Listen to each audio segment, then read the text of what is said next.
Welcome to Coastside Poetry. Thanks to those of you who've zoomed in and those who are watching on YouTube. We meet either physically or virtually on the second Tuesday of every month to celebrate spoken poetry. I'm Diane Lee Mumi, and Steve Long and I are your hosts this evening. Our featured poet event is being recorded and streamed live onto YouTube as we speak. So anyone can look at it later. We'll be posting the link on our website, coastsidepoetry.org. This evening, we will welcome El Cerrito poet and host of the Bay Area Coalition's monthly second Saturday Zoom reading, John Rowe. John has poems appearing in several small press journals and anthologies. He's the author of several poetry chapbooks, including At My Wit's Beginning and Win Some, Lose Some from Eventuality Press, and Beyond Perspective from Finishing Line Press. For over 25 years, John has enjoyed active participation as a featured reader at many venues and festivals, as well as volunteer involvement in the organization and leadership of community poetry events in the San Francisco Bay Area. He and his wife, the poet Jan Diederich, reside in El Cerrito with their black cat Benny and 2 backyard ducks. And now, please welcome John. Thank you. Thank you so much, Diane. Thank you, Diane and Steve, Coastside Poetry, for this opportunity to share a set with you this evening. So the first thing I would like to say is that I would like to dedicate my set this evening to the memory of Jeannie Lupton. And there's a lot I could say about Jeannie, and a lot of you know her well and loved her and love her. As I do, and she was inspired me to become or venture into Tonka writing. For those of you maybe not familiar with Tonka, it's a 5-line form. And in 2006, I read her first book and started writing. After she mentored me a little bit and gave me some pointers, I started writing my own Tonka. So I'm going to lead off with some Tonka and then just read my poems. There won't be really a commentary between things, I don't think, because I just sort of have a set laid out and see how the rhythm comes together for you. So for Jeannie and for you, some Tonka.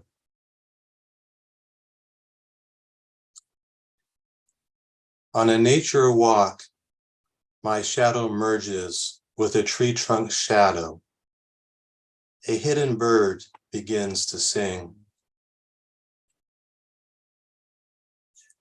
I dare the mockingbird to repeat that. Truth is, I recite the same poem over and over. I dare the mockingbird to repeat that. Truth is, I recite the same poem over and over.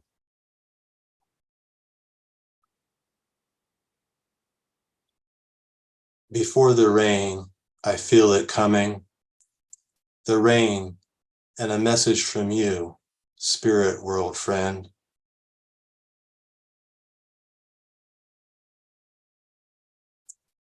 It wasn't your tears that troubled me, rather the scattered onion skins on the kitchen floor. Pause for a moment or more than a moment of silence, then poetry.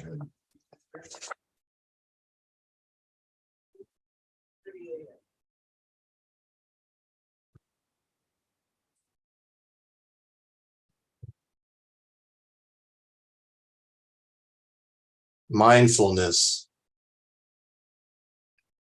1. I am right here just trying to observe the present moment. But memories, oh, those memories. 2. I am right here just trying to observe the present moment, but the future, oh, the imagined future.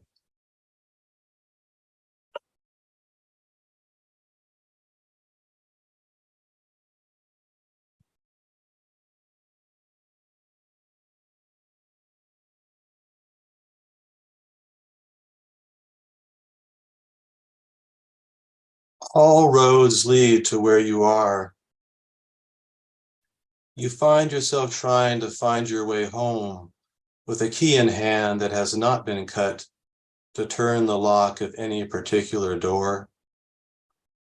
Pulling out a map you've carried in your back pocket, all that shows when unfolded is a black dot in its center, marked, "You are here, wherever you are."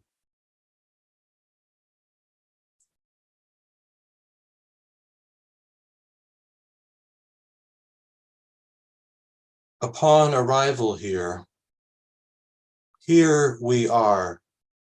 If there was ever a doubt, we'd be right here when we arrived. Though, what of this silence where we simply make eye contact and the roarless lion-shaped cloud drifts with time, covering, then uncovering the sun?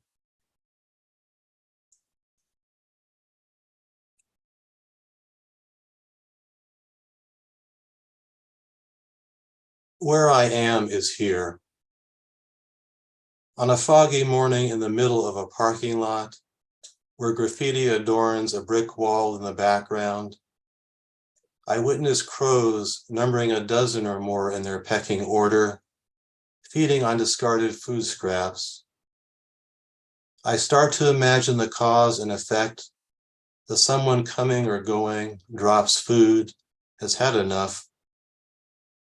Meanwhile, there's the Missouri Lounge, right on the corner, a stone's throw away. I know this much because I can see the sign.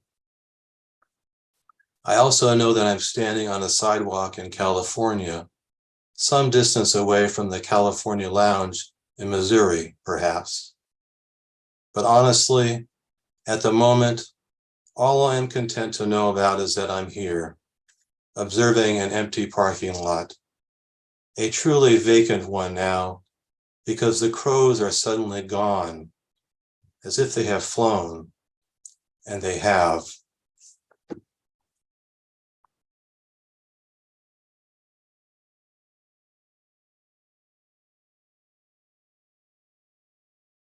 The silver lining.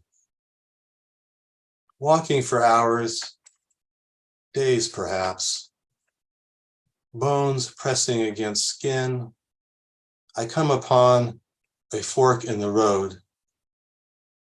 I pick it up and pick up the pace in hopes of soon finding the knife and the spoon.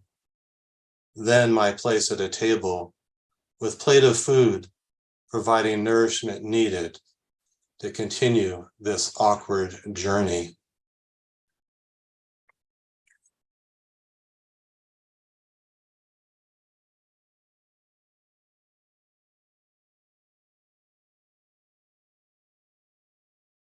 What do we know? You don't know the half of it. Honestly, I don't know the other half of it. Does then the whole of it have a hole in it of equivalent size, making our I don't know halves into one transparent whole of nothing to know? We might need to undivide our pie-sliced empty bliss in order to grow. Perhaps we can be aware of what is more than a measure of halves or wholes on our quest to know.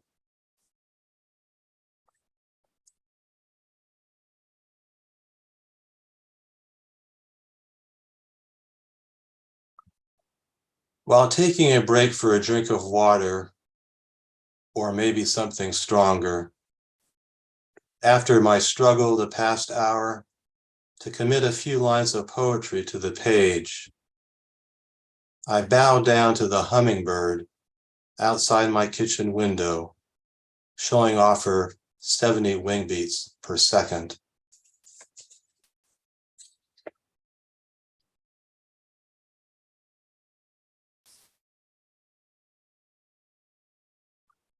Above, below, atop the redwoods, sharp calls of red-shouldered hawks, while far below, where I am grounded, a blue dragonfly shimmers and hovers in shared sunlit space, quieter than my whisper, if in this moment I were to make such a sound.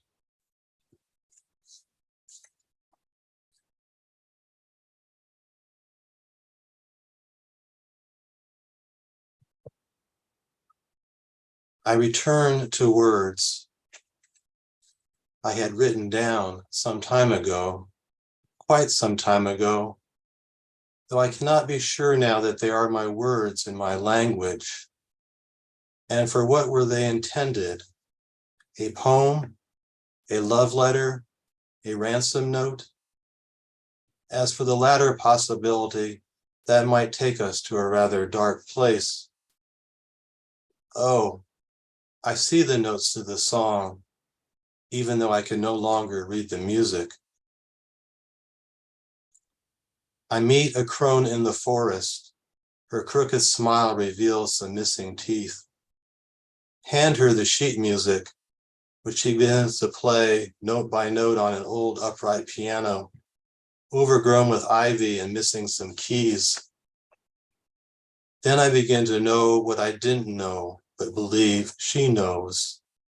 As we sing inharmoniously together, actually hum, engage in a moment of forgetting everything and remembering nothing.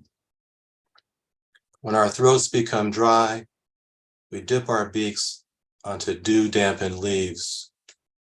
Continue our turning into birds, adding feathers, ready to fly toward an invisible horizon.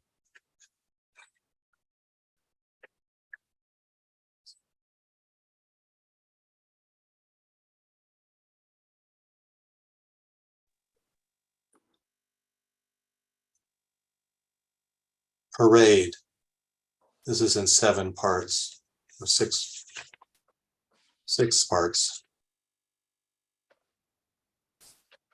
I come upon a sign that in bold letters reads, "No admittance beyond this point." But wait a minute. I'm certain I just passed by this sign, the exact same sign, a short while ago, or some time ago. When I stick my head out the bedroom window, spread my wings and whistle towards screeching jay and neighbor's tree, silence, an even bigger bird, glides in and hovers. All the time I ever lost in this life was regained in that moment I first saw you, smiling when our eyes met. You remember the street corner, don't you? It was as if you're waiting for me, and you were. I woke up this morning thinking it was a work day, but it must be a holiday because a parade of costumed children with glittered, painted faces are marching through the city streets. Look at them. Look into their eyes. They know so much more than I. An old man just now beginning to remember. Someone's playing the piano in the other room, practicing for his next lesson, making mistakes, yet still unmistakably making music. I may go to the beach today if the weather's good. Otherwise, I'll build a snowman.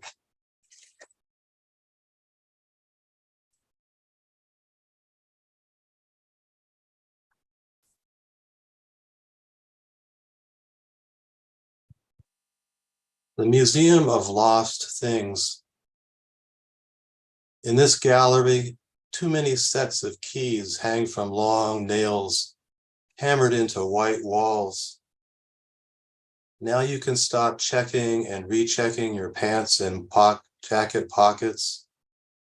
Wander your way into other rooms with assorted eyeglasses on display or umbrellas, especially the bent and broken ones. Whatever you lost in this life, you might find it here, surrounded by glass or framed and hung on wall after wall. But for the main exhibit, check out the gallery of lost loves. Those that have a need to enter seem to stay a long time, milling about and staring at other lost faces. Don't visit this museum expecting to get back what you have lost. After all, you made it this far without. The exhibits remind that what's lost can be replaced, or perhaps we find a way to just move on with our memories of those lost things, or sometimes completely forgetting.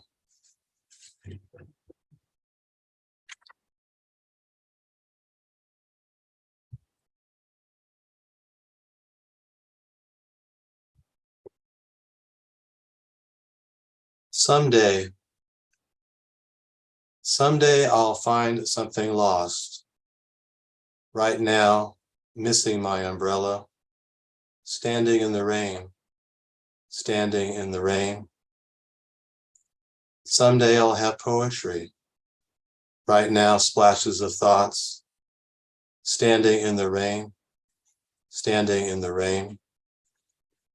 Someday I'll have the time. Right now, a pocket watch in my pocket, standing in the rain, standing in the rain. Someday I'll have laughter. Right now, what difference do tears make?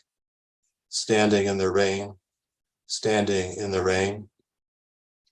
Someday I'll have purpose. Right now, why am I here?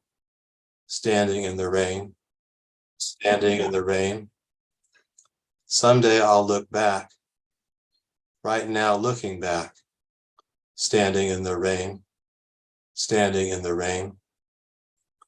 Someday I'll take a stand. Right now, soaking in the moment, standing in the rain, standing in the rain. Someday I'll drip dry on the bus. Right now on a street corner, waiting, standing in the rain, standing in the rain.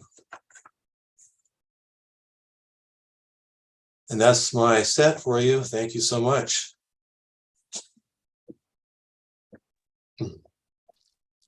Thank you so much, John.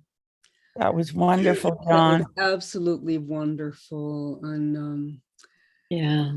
it looks like Wow. we've lost Steve, unfortunately. So I think that part of your last poem was Yeah, I didn't heard make it recording to his stop, so. recorder. But I think it's still on the YouTube, on the live stream. So I hope it gets recorded on that anyway. So I would invite you to unmute and make noise and give love to John, and thank you, you. John. Thank you, John, so much. Absolutely mesmerizing. Beautiful, John. Beautiful Thank you, stuff. John. That park in the road. John, you are such a beautiful reader of your work. It's wonderful. Yeah, really. Thank you. I've never heard you before, and I was just mesmerized. So I Yep. mean, it just kind of just takes you in, and it just keeps you going. Thank you, Phil. Thank you. Indeed. He's very sneaky about moving the music in there too. Yeah, John, your voice and your poem just had such a soothing effect on me. Even they're not fluffy. There's a lot there, but they're just have a really soothing feeling. So I really enjoyed it. And thanks for the tribute to Jeannie. Bye. Yeah, thank you, Sandy. And the inadvertent tribute to Pi Day, I heard it in there somewhere. Since this is Pi Day 3.14. Well, that's right. Well, I'm glad I didn't actually consciously think of that. But it was in there anyway. That's right. Well, it's the first time that I've heard you as well, and it's just a marvelous set. And I second everybody who says that you read very well. I thought the Museum of Lost Things in particular was Oh. a magnificent poem. It was. I loved it. I agree. Yeah, The Museum of Lost Things is my favorite new poem that you read, John. I'm dark. And I want to go there and find my stuff. Yeah. Maybe forget. I wanted to say that John has a lot of fans because he's cultivates a wonderful community and he's very lovable. He's always very kind. And he read for me. He read for me a couple of times when I hosted Valona, member Valona. And it was always wonderful to have you. So I'm glad to be here for you. And you and I go back so far, right? With like Mark States and me and you, like, I don't know, I think it's almost like 30 years now or something. Pretty much. That's kind We're of. old. It was like, I remember your daughter was a little girl. Now I you know. have grandkids. And now I got grandbabies. But yeah, so I think it's important, especially with having lost Jeannie, that we remember all our ties and connections and our history and how much they all matter. They matter so much. Yeah, so much. Thank you, Connie. Yeah. John, will you put the link to your book, your latest book, in the chat later? Yeah, sure. Right. What is your latest book, John? Well, my latest book would still be, I mean, my Finishing Line Press book was my most recent book, which isn't too latest now. It's like, I forget what year it came out, 2016 something. You got another one out there, dude. Or 2018, Yeah. maybe 2016.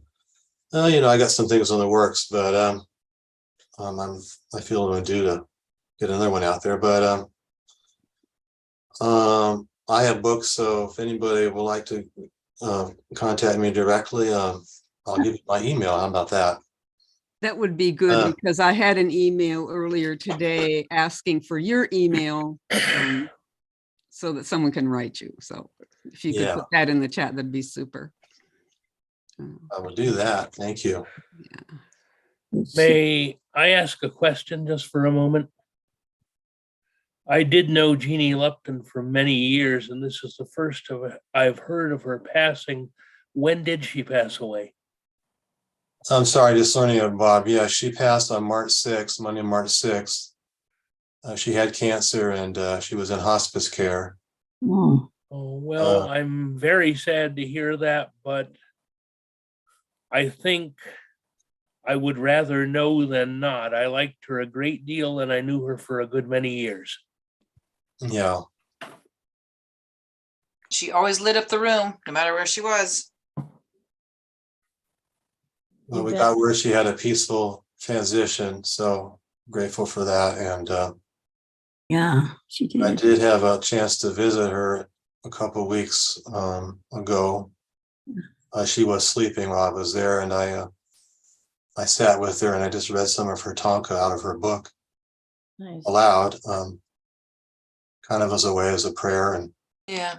giving her blessing back to her, I'm glad you did that. Yeah, that's nice. Yes, that's I a sent lovely her- gesture. I sent her all these memories I had of her, and I sent her a picture of her when she was reading at Valona. I'm not sure how, advanced she was into her, closing in on death that she got to read it, but I hope she did. Yeah. Someone posted the wonderful program of hers at the Marsh on Facebook, and I really appreciated that because I'm a newcomer to this group and didn't know her those years ago. But she welcomed me, and that it felt really good to know her. Yeah. There's a wonderful, also, before I forget, there's a wonderful literary tribute. Clive Manson's nonprofit Wordswell. They started this with Jeannie last year. And I can put the link for that. It's really nice. It's her, it's her bio, her life story. She did memoirs. There's some videos of her. So if anybody would like to check that out, I will put that link up. And Thank you. Yeah, it's very Did special. John, did she actually publish her second book of tanka? Just Sally, just the Love is a Tonka collected poems. Do you have that I book? have that. Oh, yeah. I Yeah. actually wrote a blurb for it, but Oh, yeah. she was working on another book. She had been working on, when I saw her last summer, she was working on another book. I'm Wilmington, Delaware, so it's getting late. Yeah. Well, I hope that I think somebody else mentioned that she might have been working on a memoir. Was it a memoir book or another Tonka book?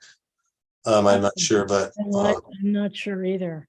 I hope the family might get that published or I would love it. his writing's available. Yeah. Yeah. Well, thank you so much, John. Thank you, Diane. We're And, going to stop recording in a moment.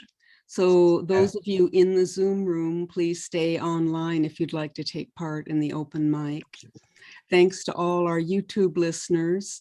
Please tune in for our next regular Coastside Poetry event on Tuesday, April 11th, when we'll welcome East Bay poet Finn Bell. Thanks so much for joining us at Coastside Poetry and for helping to keep the lamps of poetry burning.